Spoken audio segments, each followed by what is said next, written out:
Salve galera! Estamos aí começando mais um CooperaCast. Hoje com os fatos relacionados à semana de 14 de agosto até 20 de agosto de 2019. Esse é um podcast da Cooperativa do Saber, muito mais que cursinho, em parceria com o canal História com o Dé. A apresentação é de André Benckson, que sou eu, e os comentários do professor Sumaré de Geografia e do professor Rafael de Sociologia. E começamos bem, é jogo rápido, é jogo em um minuto, salve Sumaré! E aí galera, e aí professor André, e aí professor Rafa. Jogo rápido de hoje, uma notícia de ontem, dia 13 de agosto de 2019. Acredito que todo paulista, por volta das 3 horas da tarde, olhou pro céu e se assustou. Que porra é essa? O mundo tá acabando, é o apocalipse. Galera, seguinte, coisa pro vestibular já foi questão da Unicamp, já foi questão do Enem sobre nuvens, né? Nós temos dois tipos principais de nuvens, as chamadas cumulus-nimbus e as stratus-nimbus.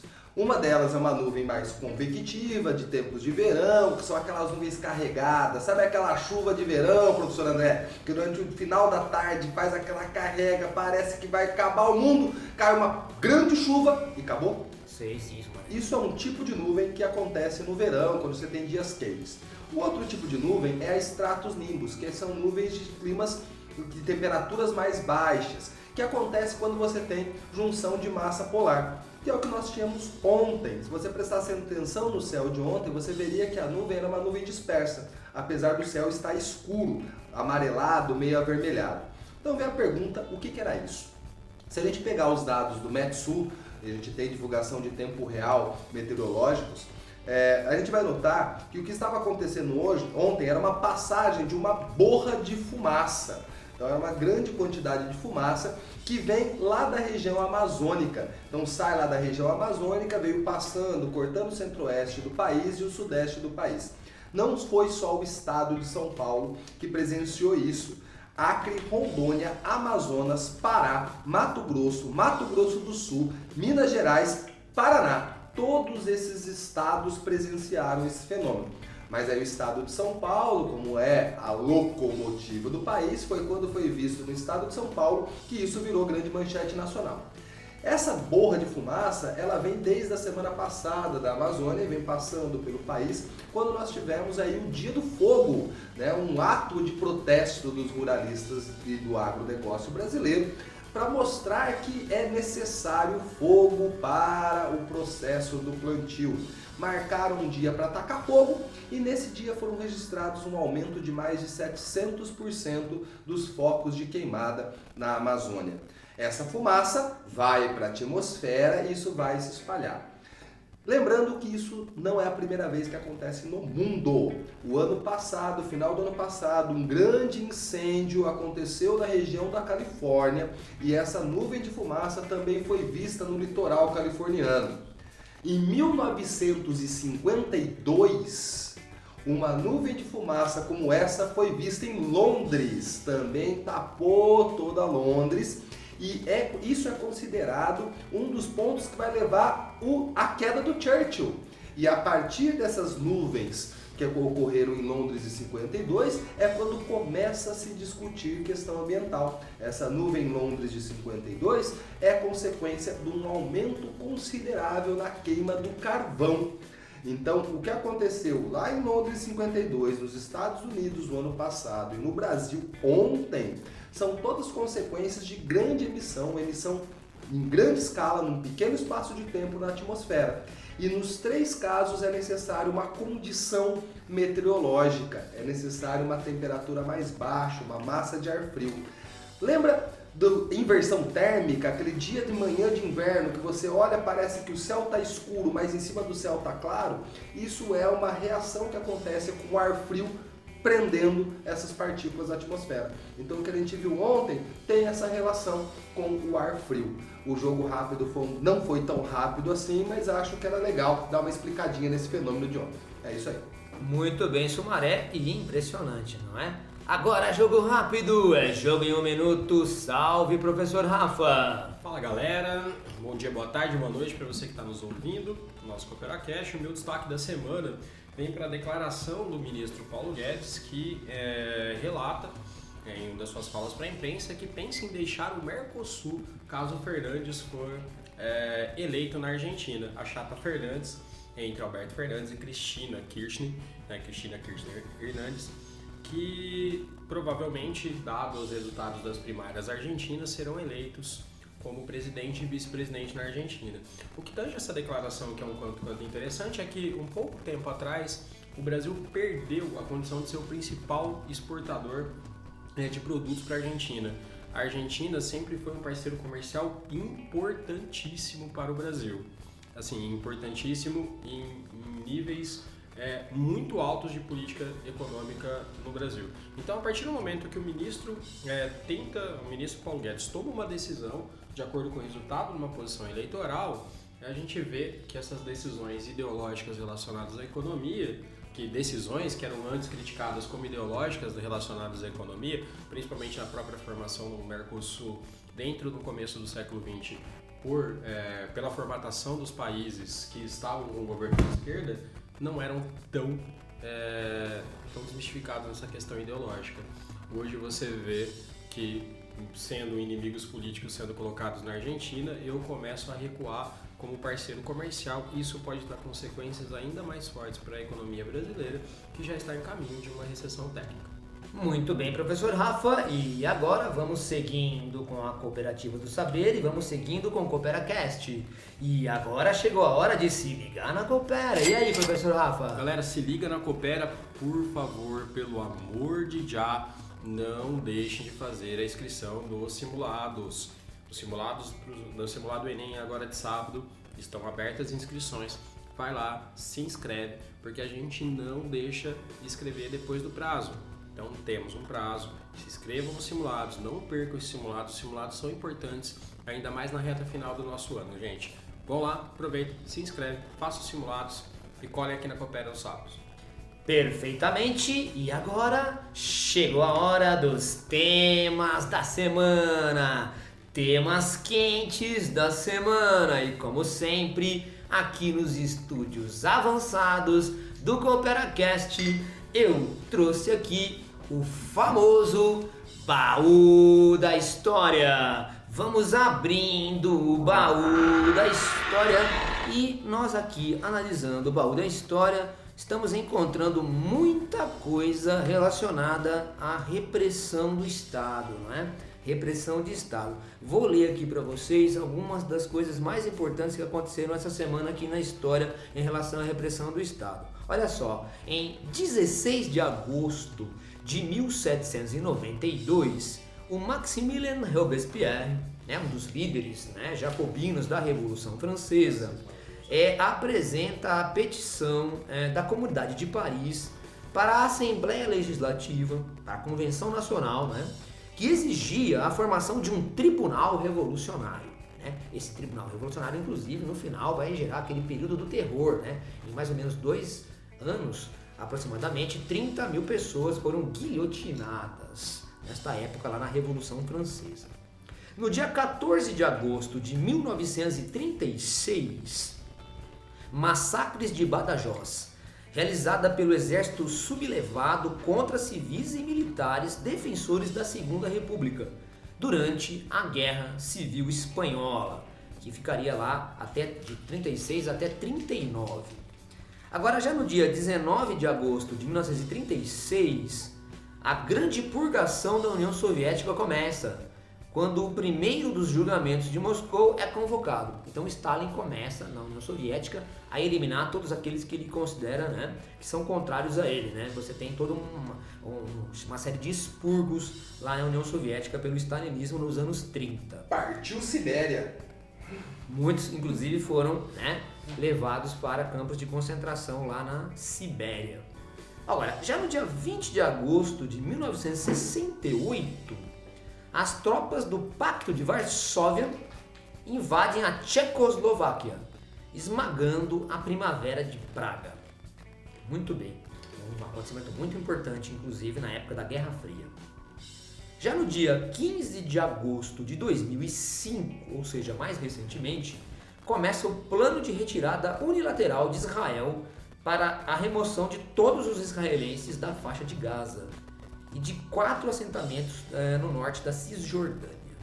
Falei tudo isso para vocês porque nessa semana, no dia 20 de agosto de 2019, eu li na imprensa, um levantamento do UOL, o site UOL, mostra que policiais mataram, atenção, olha só gente, policiais mataram 881 pessoas em 6 meses no Rio de Janeiro e nenhuma em área de milícia.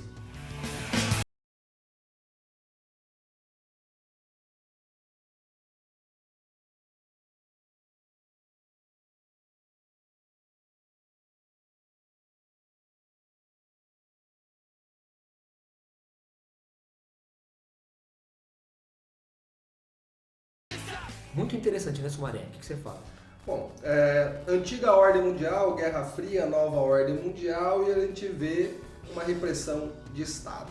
Né? Então a gente vê aqui em casos diferentes, em modelos diferentes, em momentos diferentes, essa ação do Estado, né, agindo aí sobre sua própria população civil. Quando a gente fala dentro da ciência política da questão de terrorismo, a gente vai caracterizar e diferenciar os terrorismos.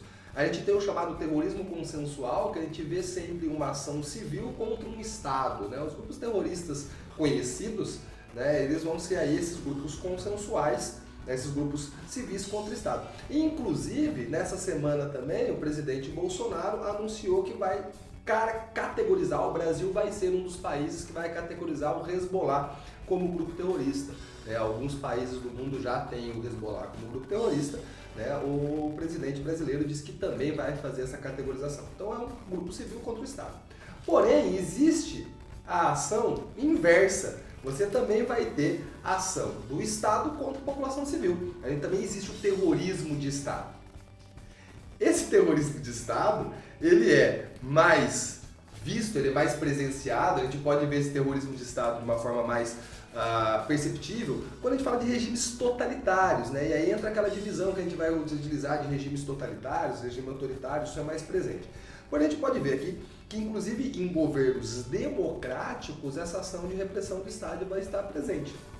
Né? Então é como se fosse aí uma constante do Estado, né, essa repressão.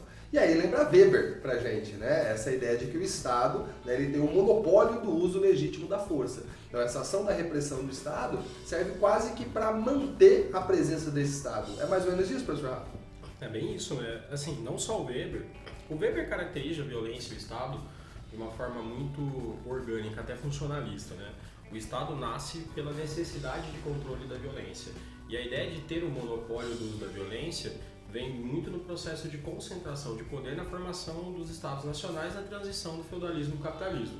A gente tem o feudalismo, um processo de descentralização política ligado a essa nobreza, onde cada nobre tinha ação política dentro de um determinado território, no espaço que a gente vai chamar de feudo, e na concentração do poder, dada a emergência que se tem nos Estados nacionais, pelas transformações de ordem econômica, que é a substituição de uma economia de subsistência por uma economia de excedente, e também nas transformações vindas do século XIV, onde há grandes revoltas camponesas, grandes movimentos sociais e a incapacidade da própria nobreza de lidar com esses movimentos, eu preciso concentrar o poder na mão do Estado e criar um aparato de violência que seja burocrático, que seja altamente centralizado e ligado a uma determinada instituição.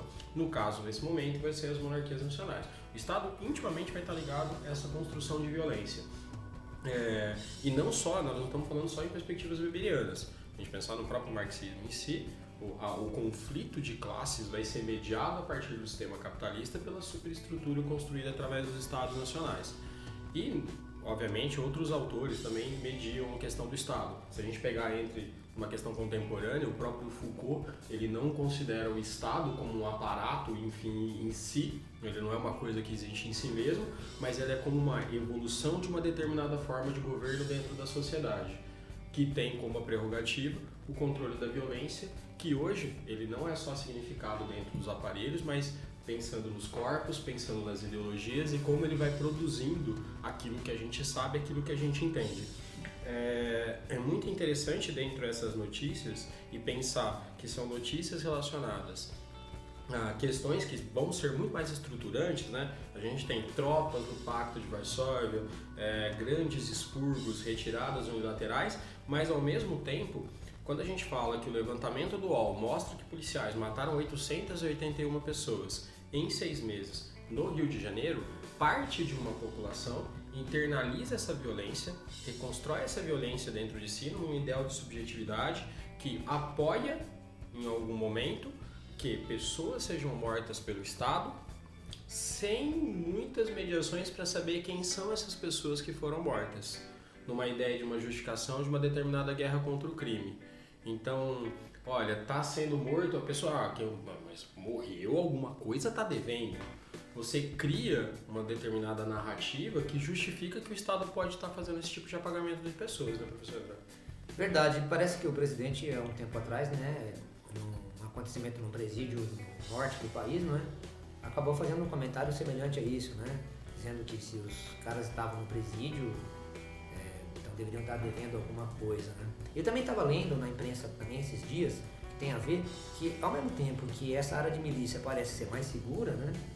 É o que a gente tira da informação, né? Porque morreram 881 pessoas, mas que não estavam na área de milícia, né?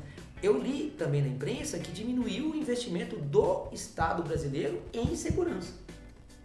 Me parece que uma notícia não está descolada da outra, né, Sumaré? Não tá. E quando a gente pega o caso do Rio de Janeiro, a gente tem a presença do governador, né, participando ativamente dessas ações. Né? Então a gente tem aí a participação ativa e o discurso ativo, e inclusive o discurso de que, frase dele, abre aspas, frase do Itzel, né? Os corpos dessas vítimas estão no colo dos direitos humanos. Né? Então, fazendo uma mudança simbólica do discurso, como que se a culpa dessa ação repressiva da polícia fosse dos direitos humanos. Porque a gente tem aquela visão torpe da questão dos direitos humanos, de que os direitos humanos protegem bandido, e como direitos humanos protegem bandido, a única forma de lidar com esses bandidos é essa ação repressiva. Então, nesse conjunto das coisas, a ideia de que o Rio de Janeiro está vivendo uma guerra civil, e numa guerra você tem baixas. E aí você coloca essas 881 vítimas aqui dentro dessas contas de guerra. E quando você joga numa contabilidade de guerra, tudo bem, né? Porque acontece. Inocentes morrem, né? Numa Inocentes. questão de guerra. Aí vem toda a construção que a gente está falando há meses aqui nas nossas conversas aqui dentro do CooperaCast. Quem é o inimigo? Quem vai ser construído como inimigo? E a prerrogativa da violência é muito importante dentro de uma ideia de controle social, e aí a gente pode buscar até nos contratualistas, a gente pode lembrar, né, você vestibulando, que vai ter muito disso, principalmente em vestibulares que cobram isso de forma muito direta, como a própria Unesp, sobre teorias contratualistas dentro da filosofia política, que é a ideia de estado de natureza. Você tem um determinado estado de natureza, uma perspectiva robesiana, que todo mundo é filho da puta. Né? Todo mundo é filho da puta, obviamente a lei do mais forte, eu preciso de um Estado para se controlar. Eu preciso de um determinado organismo de coerção. A Idade Média, o organismo de coerção voltado à nobreza, dentro daquela metafísica divina, de quem nasce nobre, morre nobre, servo, morre servo, e com as funcionalidades, um exerce a violência, o outro exerce o trabalho, serviu durante muito tempo. Depois foi precisar desses estados nacionais.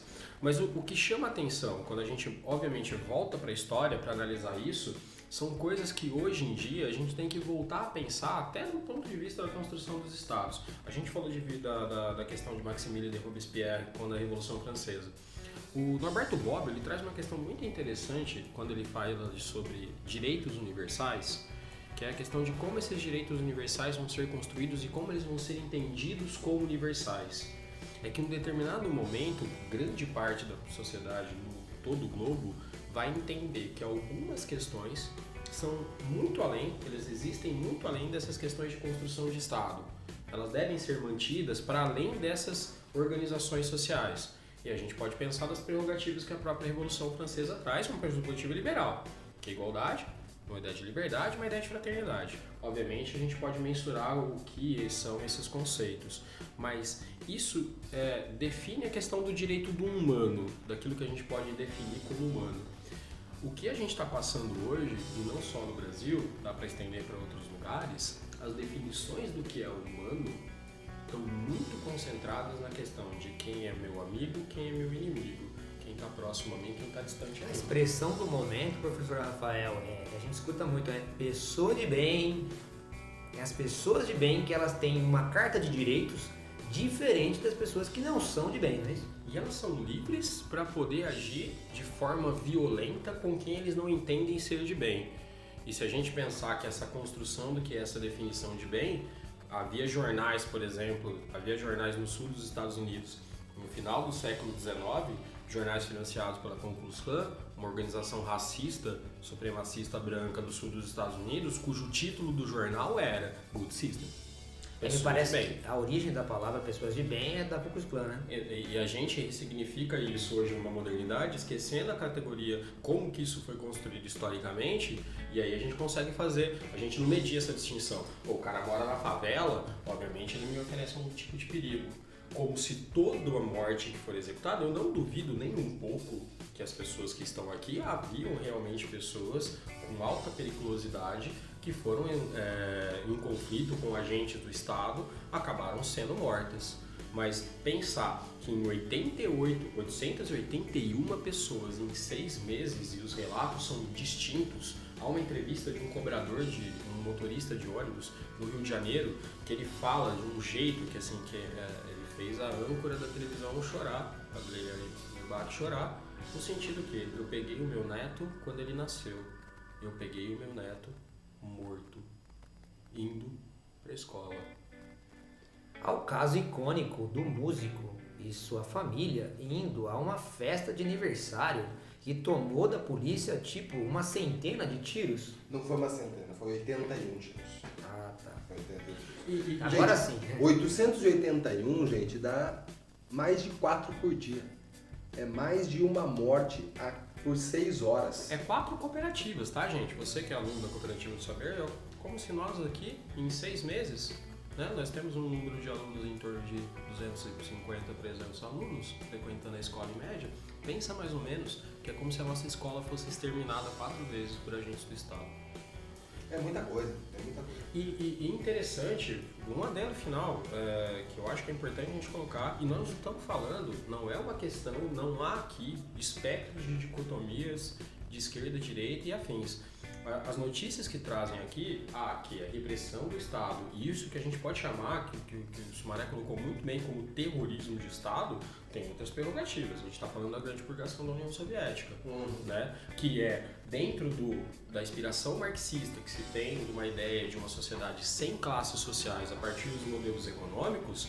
Eu tive um Estado que foi mediar essa relação de acabar com a propriedade privada, mas o Estado se torna como uma outra classe que também acaba sendo, de certa forma, uma classe opressora para a classe trabalhadora, porque essa classe política é burocratizada.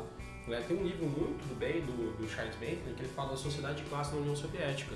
Eu crio uma outra sociedade de classe dentro da União Soviética que vai ser a burocracia do Estado, vai ser a burocracia do Partido Comunista que o Stalin vai construir a partir do que eles vão chamar de socialismo soviético, que é um socialismo de Estado. Eu fecho essa ideia de evolução mundial ao ponto que não é tão importante assim as internacionais socialistas e expandir essa ideia que eu preciso acabar com a propriedade privada no mundo todo e eu centralizo na porra do Estado. Professor Rafa, você falou em socialismo mundial, socialismo local, é isso? Então parem as máquinas!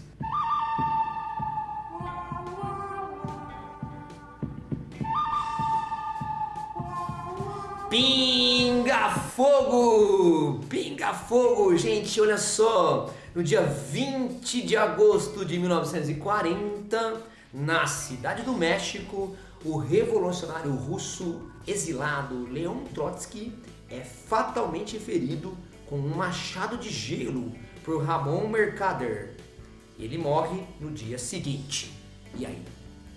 Cara, aqui momento, fala que eu te escuto aqui, o momento declaração pessoal do professor Sumaré. Meu, um dos lugares mais fenomenais que eu visitei na minha vida foi o Museu Trotsky. né? A casa que o Trotsky morou na cidade do México, no último tempo da vida dele, onde ele foi assassinado. Parabéns para a museologia mexicana, para os museólogos, para os curadores, para quem organizou esse museu. Parabéns para os guias, né? O guia que nos levou era um cara chamado Juan.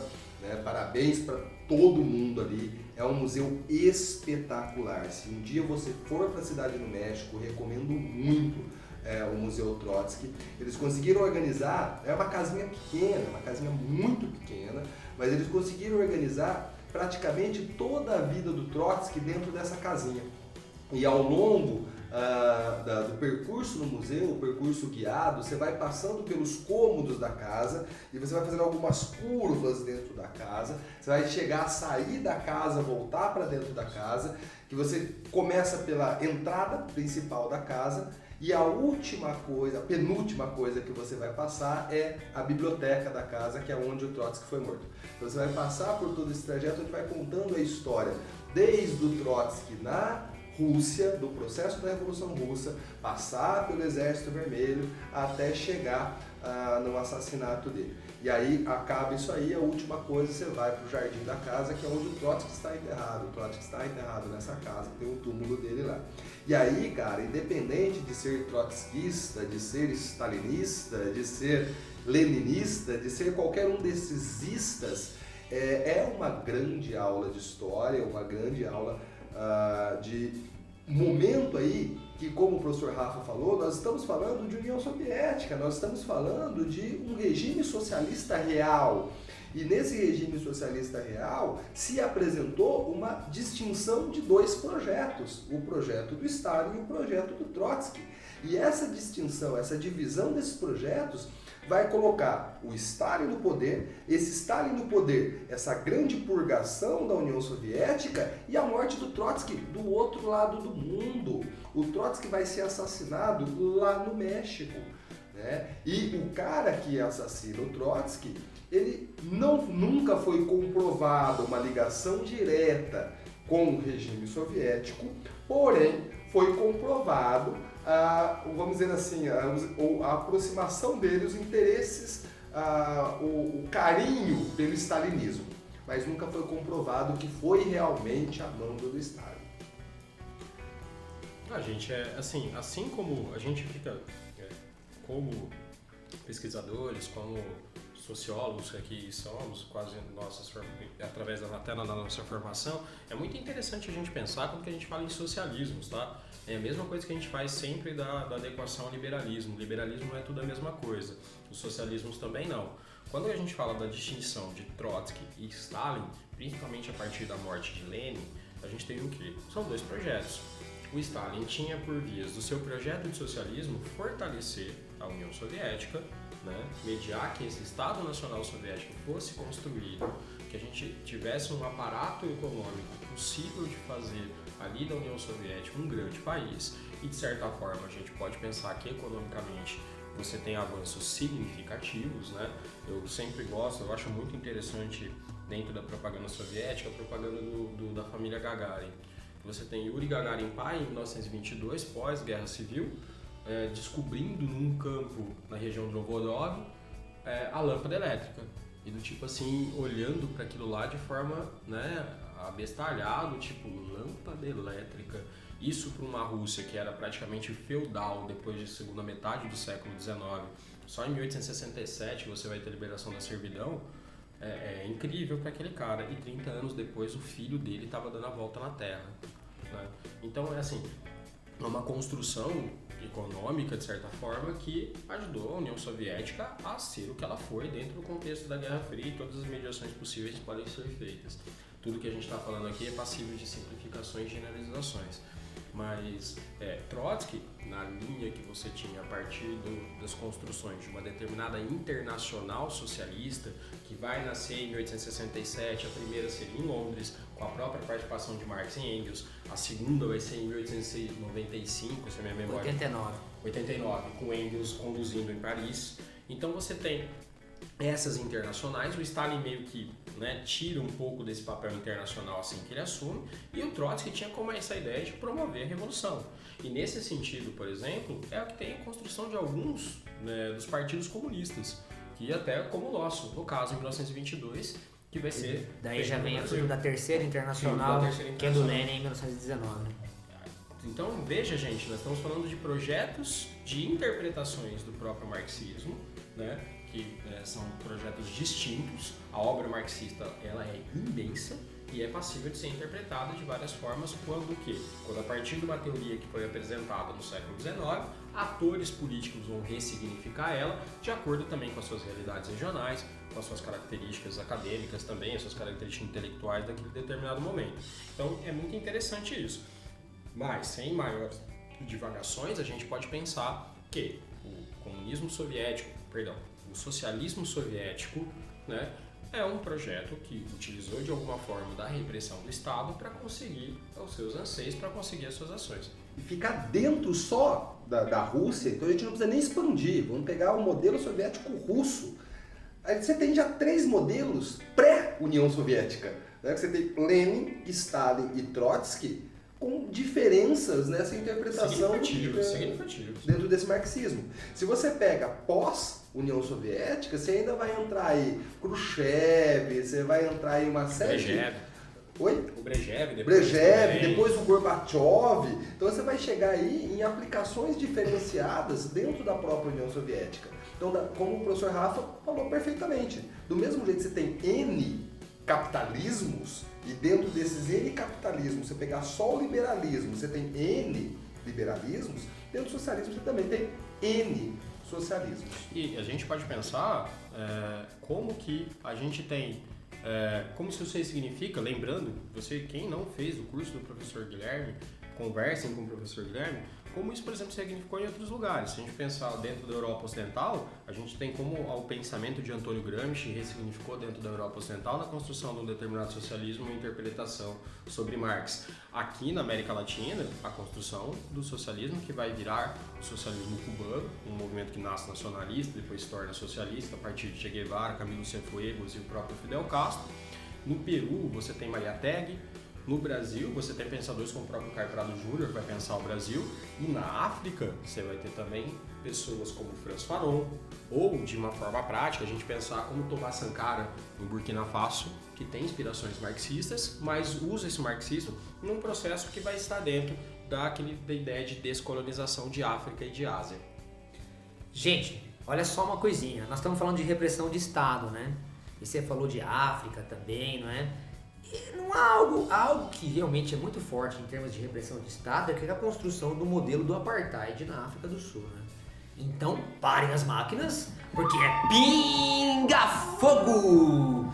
Dia 18 de agosto de 1964, a África do Sul é banida dos Jogos Olímpicos pelo Comitê Olímpico Internacional, por não renunciar ao regime do Apartheid, Sumaré.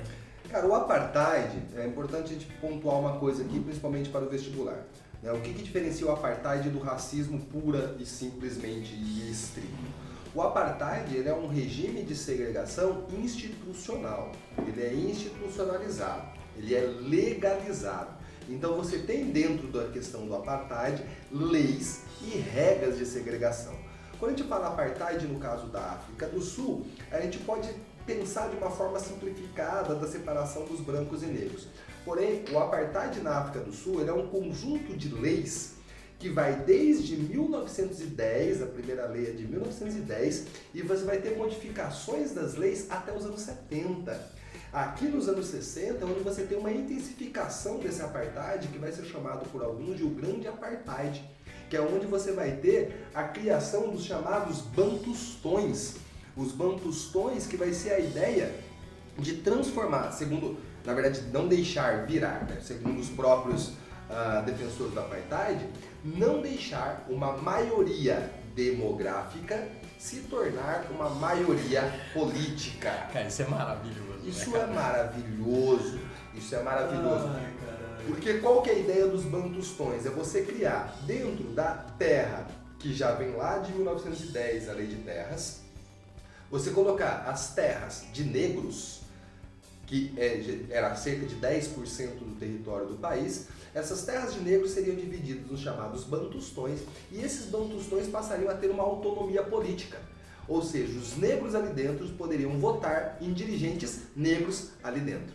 Então essa ideia de você pegar essa maioria populacional, que era cerca de 90% da população, isolar essa maioria populacional dentro desses espaços e não deixar essa maioria populacional se tornar uma maioria política. Isso, quando a gente analisa dentro da ciência política, isso é até mais severo politicamente do que a pura e simples separação e segregação, né, que vem desde lá de 1910. Porque aqui você está lidando com essas questões políticas. E é interessante pegar a questão do apartheid, porque a questão do apartheid, não da África do Sul, e isso vai ter em vários outros países, por incrível que pareça, você vai ter uma linha de pensamento positivista na questão do apartheid. Por quê? Porque o argumento positivista que nós tiramos daí é que assim, a colonização na América foi um massacre. A colonização da América, nós europeus malvados e cruéis, fomos lá na América e acabamos com todos, porque afinal de contas, como nós culturalmente e tecnologicamente éramos superiores, claro que ocorreu o massacre. Como que a gente vai evitar isso acontecer na África? Separa. Então deixa lá o negro com a cultura dele no cantinho dele e eu, branco, com a minha cultura aqui no meu cantinho. Então essa separação, ela tem um viés positivista, porque a gente vai separar para deixar os caras seguirem a sua vida, porque afinal a cultura do branco e a do negro é diferente. Lembrando que vai ter uma galera aí, inclusive no Brasil, com uma leitura que vai buscar lá no Darwin, que olha que curioso, essa semana também é aniversário do lançamento da teoria da evolução das espécies, da origem e evolução das espécies do Darwin. No dia 20 de agosto de 1858, o Darwin publica pela primeira vez o seu livro. Esse livro, que apesar de momento nenhum do livro ele tocar nessa questão racial, muito pelo contrário, ao longo do livro, quando a passagem pelo Brasil é uma passagem pesadíssima, quando ele fala da questão do racismo, do escravidão do Brasil, alguns autores positivistas vão pegar essa obra do Darwin e criar aí o chamado darwinismo social.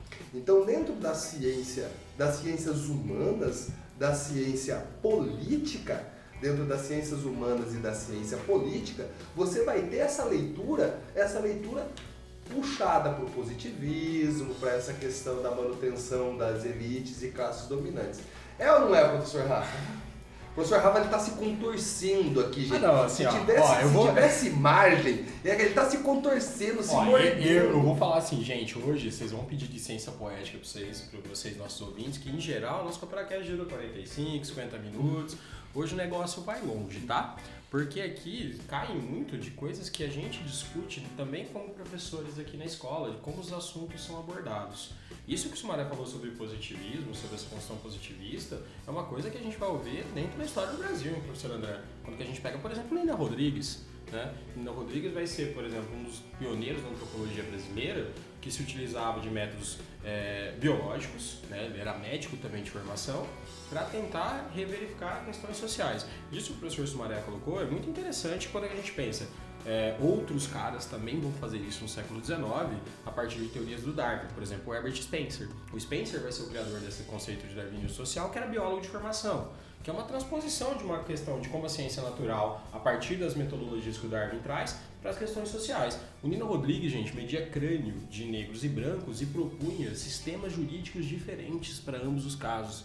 Porque, ora, se os negros, segundo ele, tinham cérebros menores, eles deviam ter sistemas jurídicos menores, porque eles eram mais tendíveis a animalidades.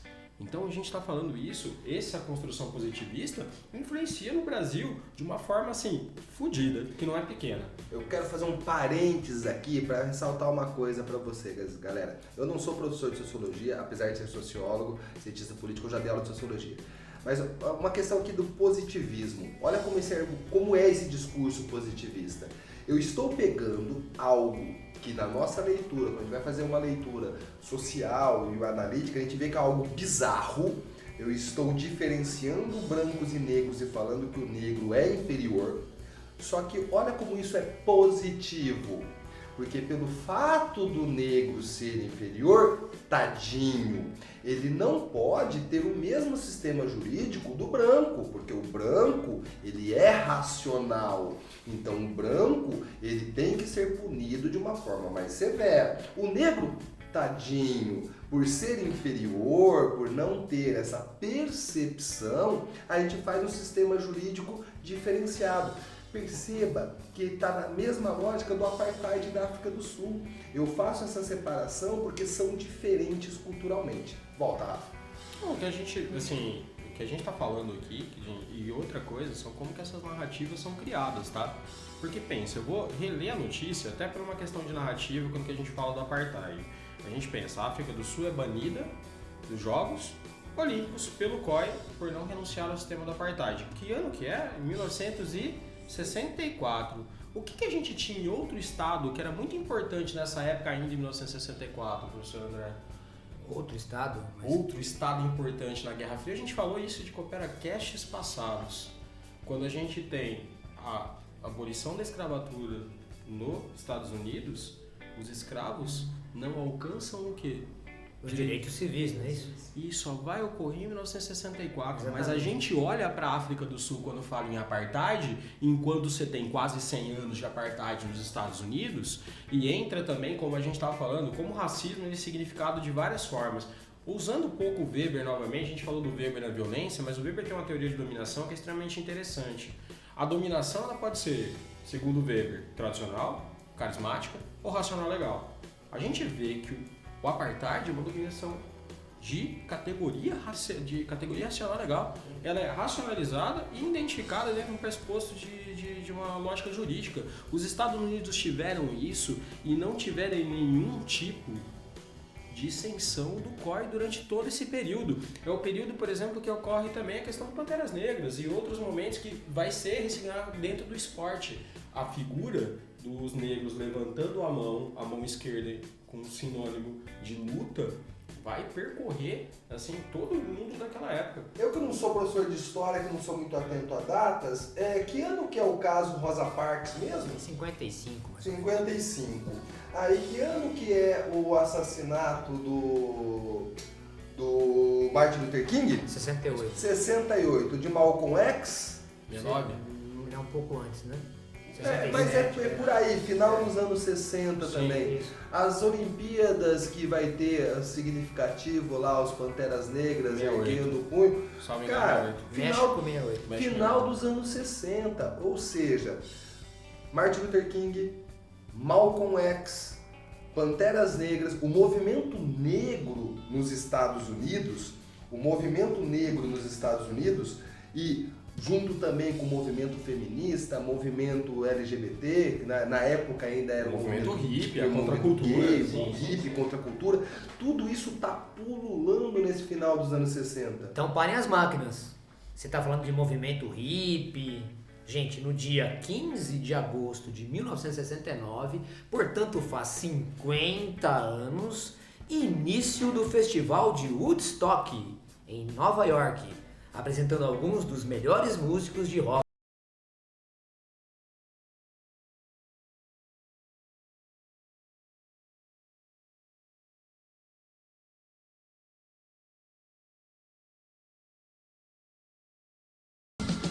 A gente vai ver Jimi Hendrix, um negro, tocando guitarra como se fosse um deus. O hino nacional dos Estados Unidos na guitarra do Jimi Hendrix. E depois ele tacou fogo na guitarra.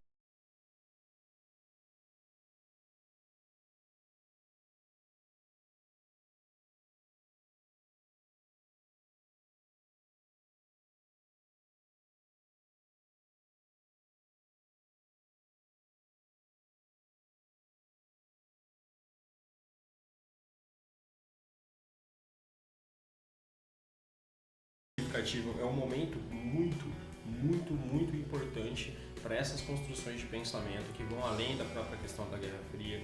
Existem a ideia de movimentos sociais que estão pululando, buscando seus espaços e buscando suas representatividades. Se você vai prestar Enem, preste atenção no primeiro dia de prova.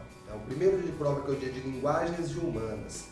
Esse período da história, é um período que é muito corriqueiro, tanto na prova de linguagens quanto na prova de humanas, quando a gente fala desse momento aqui da contracultura. Então você tem um movimento político, esse movimento político com o movimento negro, com o movimento feminista, o movimento gay, que na época era o movimento gay, depois vai se construir o movimento LGBT, mas você tem também no campo cultural. Então você tem Woodstock rolando, você tem aqui a questão, aqui no Brasil a Tropicália, né? Então você... Beatles lança Sgt. Peppers, né? Então você tem culturalmente também uma transformação no pensamento da época. Não, e como isso é significado aqui nas colônias, né? Porque você tem o protesto contra a guitarra elétrica. Tem uma marcha em São Paulo, né? Uma passeata no ano de 67 contra a guitarra elétrica. O Gilberto Gil, ele tem uma narrativa muito interessante sobre esse protesto, porque ele foi. O Gil é louco também. Não, mas ele foi falando assim, eu fui porque a Nana me convenceu. E na época ele namorava a Nana Caymmi. Mas na verdade parece que foi tipo a Elise, na verdade, que convenceu ele. Sim, não lembro se foi a Elise ou se foi... Mas depois... Ele disse que ele foi em respeito a Elise, porque na verdade ele não era nem de um lado nem do outro, então ele queria agradar os dois. Era um isentão da época. Aí depois ele vai pro Festival da Record, terceiro Festival da Record de 67, e canta Domingo no Parque com os caras com guitarras. Com os Mutantes. Assim, gente, várias questões, como a gente entende, a própria sociologia, ela começa a se perpassar de outros saberes. E assim, olha, é um movimento que não pega só a questão de como o centro está produzindo, mas também como a periferia está lendo as manifestações sociais.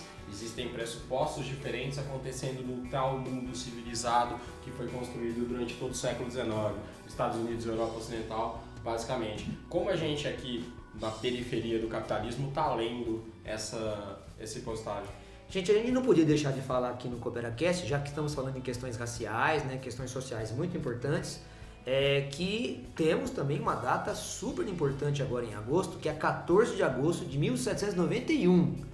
Escravos de plantações em São Domingos realizam uma cerimônia de voodoo, liderada por um grande líder religioso, e isso marca o início da Revolução no Haiti, da Revolução Haitiana, né, feita pelos próprios escravos. E aí, professor Rafa? A gente vai novamente voltar das interpretações centro-periferia. Por quê? Porque há um historicismo, e assim, é válido, gente, nós estamos, assim, todas as interpretações históricas sobre determinados momentos é válido. A gente está falando de 1791, já eclodiu 2 anos antes, a Revolução Francesa. E há, às vezes, uma associação muito direta entre aquilo que está acontecendo nas Américas e a própria Revolução Francesa, né? Mas quando a gente fala assim, a Revolução Haitiana, e pega muito a data final da Revolução Haitiana, né? Quando você tem a real expulsão dos franceses do território do Haiti em 1804. Né? Só que a Revolução Haitiana, olha o que o professor André coloca, gente, em 1791 com uma cerimônia de voodoo. Voodoo não é nem uma construção religiosa, ela é uma construção que tem matriz africana, mas ela é feita e ressignificada e construída dentro do território americano e, com além, dentro do território antiliano, dentro das ilhas do Caribe. E assim, e não só em 1791 a gente vai ter questões que os negros vão começar a se mover. Você vai ter, por exemplo, a primeira revolta de Santo Domingo, que é de 1758. Ou seja, antes mesmo que ocorresse, quase 40 anos antes da Revolução Francesa, você já tinha negros se organizando contra a dominação francesa. Então é muito temerário a gente associar, porque acontece uma revolução na Europa, vai acontecer uma revolução nas Américas. Há uma certa tentativa de estabelecer relações de centro-periferia. E isso não só nesse movimento, mas como vários outros. Né? Quando você fala de François Macandar, mas François Macandar que vai ser o líder, vai ser um desses Rogans, que vai ser esses líderes religiosos que vão começar a propor uma revolução negra, uma emancipação negra no Haiti, nós estamos falando de 1758. E, gente, só por um paralelo rápido, Montesquieu vai escrever seu livro Espírito das Leis em 1752. O Rousseau, em 1770, vai escrever a origem da desigualdade entre os homens. Então, que porra de inspiração de iluminismo é esse? Então, ou seja, eles não podem pensar de forma que eu quero ter uma certa emancipação, que eu vou ter uma liberdade, eu tenho que precisar de um porra do europeu construir um determinado conceito intelectual e eu tenho que ressignificar aqui nas Américas, né? Outras revoltas vão ser colocadas nisso. Se a gente pensar dentro das revoltas coloniais, cabanagem, a própria balaiada, são revoltas que, de certa forma, são revoltas muito mais de inspirações populares contra um Estado que em algum momento está reprimindo essa galera, está esquecendo essa galera. Em algum momento, a figura de Negro Cosme, por exemplo, no caso da balaiada, como que eu vou associar isso? E há, às vezes, uma tentativa de um historicismo que vai dizer assim, tem umas influências de X, Y, Z. As ideias nem chegavam direito para essa galera da forma que eles gostariam, né? É como a gente entender todos os processos de decolonização a partir da Segunda Guerra Mundial e esquecer das características regionais daqueles territórios, esquecer da história daqueles povos. E a gente tirar um pouco o prisma da matriz europeia na hora que a gente for analisar eles. Cara, puxando pro lado da geografia aqui, pegar duas áreas, dois pontos da geografia, o caso do Haiti. Só a saber, né, a colônia do Haiti, então ali meia ilha, podemos falar assim, né, metade de uma ilha, respondia na época por mais de 50% da geração de PIB do Império Francês. Cara, o que era produzido, que era o maior exportador de açúcar, né? Então o que era produzido ali, naquele pedacinho de ilha, no miolinho do Caribe, era mais de 50% do PIB de todo o Império Francês. Ou seja, o Haiti, ele era um local importantíssimo para a economia de toda a França. No outro ponto aqui da discussão da geografia, a demografia. Uma coisa muito louca, né, para pensar na questão do Haiti é que nós podemos dizer que no Haiti foi construída, nasceu uma população haitiana, uma nação haitiana. Porque um dos padrões, um dos modelos dos escravistas da época era você pegar escravos de vários locais diferentes da África, de vários grupos diferentes, para evitar a questão da linguagem, para evitar a comunicação entre essa população, esses escravos. E no Haiti nasceu uma língua. Os escravos haitianos criaram uma língua que é uma língua própria. A língua haitiana, o crioulo haitiano, é uma mescla do francês com uma série de línguas de grupos diferentes da África, que é uma língua própria. Você tem linguistas hoje no mundo estudando essa língua. Você tem linguistas estudando a construção dessa língua, que não é só um dialeto francês, é uma língua com características linguísticas. E essa construção dessa população está vinculada à língua e à religião. A constituição dessa religião vodou, que também vai ter essa construção a partir dessas questões africanas, vai ser importantíssimo para a consolidação do que é o Haiti enquanto país. A questão vodou, que vai estar participando, vai fazer parte desse momento, desse movimento de independência, podemos dizer assim, haitiana, no final do 18, vai voltar no século 20 como um elemento nacionalista de imposição de modelo político da ditadura do Duvalier. Os Duvalier, quando eles vão assumir o poder com a ingerência dos Estados Unidos durante a Guerra Fria, vão utilizar a religião vodou como um elemento nacionalista e uma perseguição às outras religiões. Inclusive, a oposição a esse regime do Duvalier vai vir em parte pela Igreja Católica. O primeiro presidente, olha as aspas, eleito pós-regime do Duvalier, vai ser um padre católico, o padre Aristide. Então, a constituição dessa população, desse povo, dessa nação haitiana, é algo para estudo geográfico e antropológico. Porque é uma colônia que vai se consolidar, uma construção de nação, coisa que o Brasil vai só levar 2 séculos para conseguir pensar nisso. Muito bem, muito bem, muito bem. Vamos então fechando o baú da história e vou chamar o Sumaré para se ligar no vestibular. E aí, galera, se liga no vestibular. Então, 2 partes do Se Liga do Vestibular hoje. Primeiro, pedidos de isenção. Então fique esperto aqui. Estão abertas aí as pedidos de isenção para a Universidade Regional do Cariri, Universidade Federal do Paraná, Universidade Estadual do Norte do Paraná, Universidade Estadual do Paraná. São 3 universidades diferentes, tá? Federal do Paraná, Estadual do Norte do Paraná e Estadual do Paraná. E também o Instituto Federal de Alagoas. Inscrição para o vestibular. Então aí, abertas essa semana ou terminando essa semana. ISPM, Escola Superior de Propaganda e Marketing, Universidade Federal do Amazonas, Instituto Federal do Paraná, Instituto Militar de Engenharia, Universidade Estadual de Montes Claros, Universidade Estadual de Roraima, Universidade do Estado do Amazonas e Universidade Federal de Juiz de Fora. É isso aí.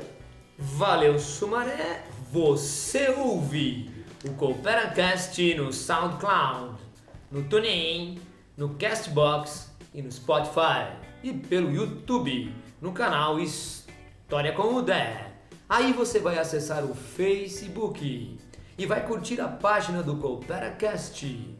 Lá você vai mandar perguntas, críticas e sugestões de pautas. Quero agradecer o professor Sumaré pelos comentários, professor Rafa pelos comentários no programa de hoje, ao professor Chico de Biologia pela técnica mais técnica do Brasil.